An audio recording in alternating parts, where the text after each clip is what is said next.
Radio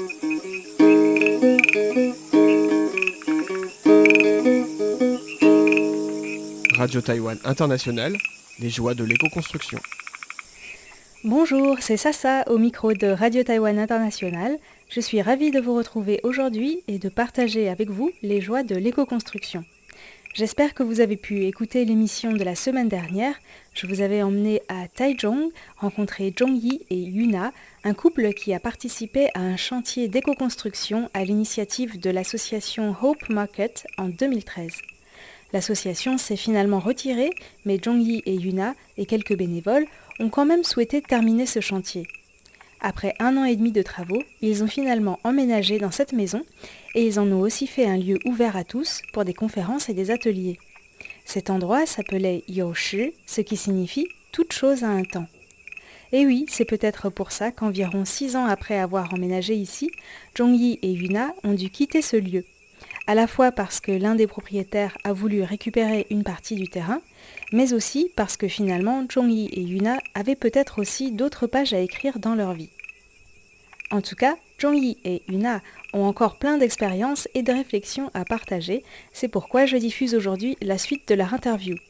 Je leur ai demandé ce qui leur a le plus plu ou ce qui les a le plus marqués dans ce chantier de construction. Bien sûr, c'est une question difficile, car cette expérience a été très riche. 我自己觉得最大的收获就是，就如果你有很清楚你想要做一件事情的时候，这个宇宙会有点无条件在协助你。Pour moi, ce qui m'a le plus marqué dans cette expérience, c'est que j'ai compris que si tu veux vraiment réaliser quelque chose, la vie t'aidera. Au départ, on pense toujours qu'il y aura plein de contraintes et d'obstacles, mais quand on sait vraiment ce qu'on veut, c'est comme s'il y avait des petits miracles qui permettent de dépasser toutes ces difficultés. Sur le chantier, on a certes acquis quelques techniques, mais ce n'est pas le plus important. Ça, on peut toujours trouver une manière ou une autre de les apprendre. Ce qui était le plus beau sur le chantier, c'est de voir l'évolution de chaque personne, des volontaires et moi-même. Nous nous sommes rendus compte que dès que l'on accepte de passer à l'action, on peut réaliser quelque chose, on est capable de créer. Là, il s'agissait de construire une maison, mais ce n'est qu'une des multiples formes que cela peut prendre. Le plus grand changement après ce chantier, c'est que nous avons pris confiance en nous, nous avons réalisé que si on le veut vraiment, on peut réellement faire plein de choses.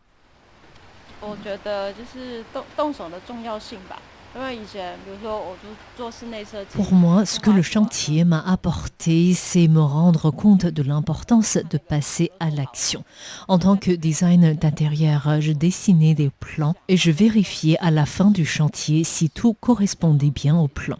Ici, il a fallu mettre la main à la pâte, mettre à l'épreuve les plans sur le terrain, résoudre des problèmes très concrets, vérifier la solidité de la construction, etc.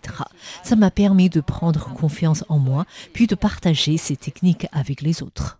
就其实后来我们就发现说，其实盖房子是我们的本能。 On s'est rendu compte que construire, c'est dans notre instinct. C'est quelque chose que chacun peut potentiellement faire. C'est juste que cette société nous met dans la tête que si on n'est pas un professionnel, on ne peut pas construire. Sur le chantier, on a donc essayé de retrouver ce que nous savions en réalité tous déjà faire. On n'avait pas forcément le rêve de devenir des éco-constructeurs professionnels, on pensait juste que construire, ça fait partie de la vie. Là, justement, on avait besoin de construire, donc on l'a fait. Pour dire la vérité, après ce chantier, je n'ai plus eu envie de construire pendant plusieurs années. Il faut dire que c'est fatigant et que ça a demandé plus de temps et d'énergie que je ne le pensais. Mais c'était une belle expérience, surtout la coopération avec les volontaires. S'ils n'avaient pas été là, on n'aurait pas pu terminer.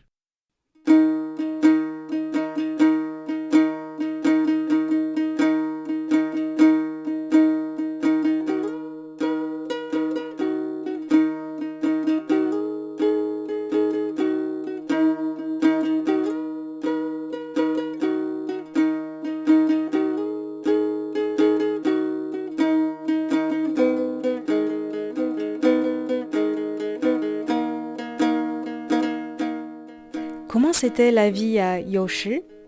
Eh bien, Zhongyi et Yuna étaient entourés de matériaux naturels, planchers en bois, murs en terre, toits en bambou. C'était une petite maison agréable entre la ville et les rizières. L'air conditionné ?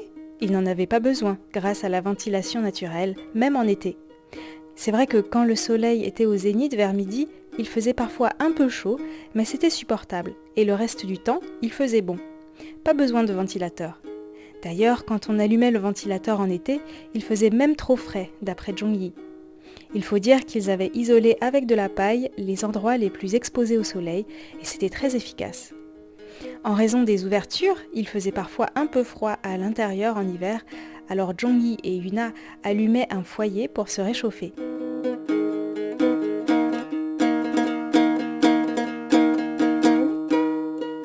Les Taïwanais leur demandent souvent s'il y avait des moustiques. Oui, bien sûr, parce qu'il n'y avait pas de moustiquaires sur les ouvertures. Mais Zhongyi et Yuna considéraient ce lieu plutôt comme un pavillon ouvert aux quatre vents, plutôt que comme une maison fermée entre quatre murs. En y réfléchissant, ils avaient aussi compris que les moustiques font partie de l'écosystème. D'autres animaux s'en nourrissent. La nuit, Zhongyi et Yuna dormaient dans une moustiquaire, bien sûr, mais en journée, c'était supportable. Quand il y avait des conférences ou ateliers, ils allumaient de l'encens anti-moustique. En tout cas, pour eux, les moustiques n'étaient pas un problème. Mais si ça les avait dérangés, ils auraient pu mettre des fenêtres ou des moustiquaires. Eux, ils ont préféré une maison bien ventilée. D'ailleurs, l'air pouvait même passer à travers le plancher en bois. La première année après avoir emménagé, il y a eu un typhon, et la maison a bien résisté, notamment parce que le vent pouvait s'engouffrer à l'intérieur et ressortir de l'autre côté. D'après Zhongyi, mieux vaut ne pas lutter contre le typhon, mais le laisser traverser la maison. Finalement, il n'y a pas eu de dégâts, mais c'est parce que Taichung est sur la côte ouest, les typhons ne sont pas très forts. Sur la côte est, ça aurait été plus risqué. Après environ 6 ans passés ici, Zhongyi et Yuna ont dû déménager. Ils vivent désormais depuis 1 an dans une maison en béton. Comment vivent-ils ce changement ? Ce n'est pas trop dur de passer d'une maison en matériaux naturels à une maison en béton ?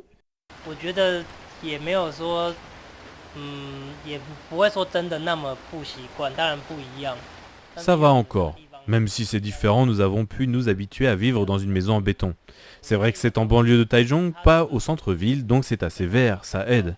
Mais je dois dire qu'à mon avis, le confort d'une habitation ne dépend pas uniquement des matériaux de construction. Une maison en béton qui est bien isolée ou ventilée, ça peut être très agréable aussi. Le problème, c'est qu'à Taïwan, de nombreux appartements ne sont pas isolés, et il fait donc très chaud à l'intérieur. La maison où nous vivons maintenant est certes en béton, mais elle n'est pas trop exposée au soleil, on n'a pas besoin d'air conditionné. Personnellement, je pense que pour habiter de manière confortable, il ne faut pas forcément construire en matériaux naturels. L'éco-construction, ça ne se limite pas à ça. Si l'on construit en terre, en bois ou en bambou, mais que le design ne tient pas compte de l'environnement immédiat ni du climat, ce n'est pas agréable à vivre. D'ailleurs, autrefois à Taïwan, de nombreuses maisons en terre étaient mal orientées ou mal ventilées, et il faisait parfois humide à l'intérieur. Donc finalement, je trouve que le plus important, c'est le design. Et pour un bon design, il faut d'abord observer et étudier l'environnement, là où on veut construire.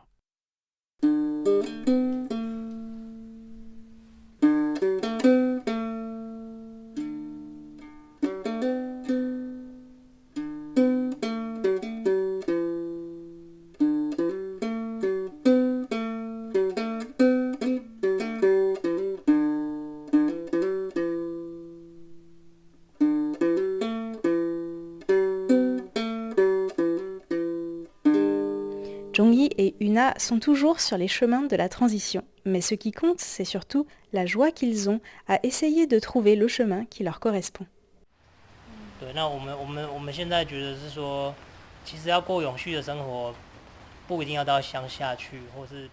En fait, je me dis maintenant que pour vivre une vie respectueuse de l'environnement, on n'est pas obligé de déménager à la campagne. On ne doit pas forcément posséder un lopin de terre pour commencer. À Taïwan, 80 à 90% des gens vivent en ville. Donc c'est important d'essayer de trouver des moyens de vivre en ville de manière durable. C'est peut-être même le plus important. En réalité, si tous les citadins allaient vivre à la campagne, ça ne serait plus viable. C'est pourquoi nous avons décidé de rester à Taichung.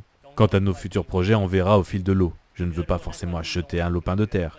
S'il y a un endroit qui est fait pour moi, il viendra à moi en quelque sorte. Comme ici, quand j'ai entendu parler de ce lieu pour la première fois, je me suis dit que c'était ce qu'il fallait que je fasse et je l'ai fait sans trop réfléchir.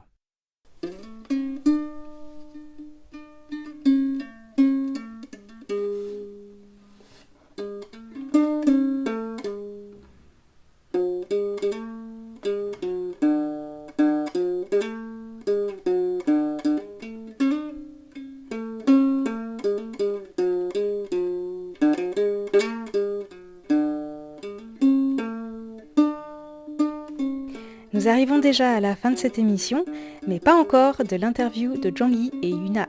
La semaine prochaine, ils nous parleront des activités qu'ils ont organisées à Youshi et aussi de la construction en bambou qu'ils affectionnent tout particulièrement. Je vous souhaite une bonne continuation à l'écoute de Radio Taïwan International en espérant que cette émission aura nourri votre réflexion ou votre imagination et je vous donne rendez-vous mardi prochain.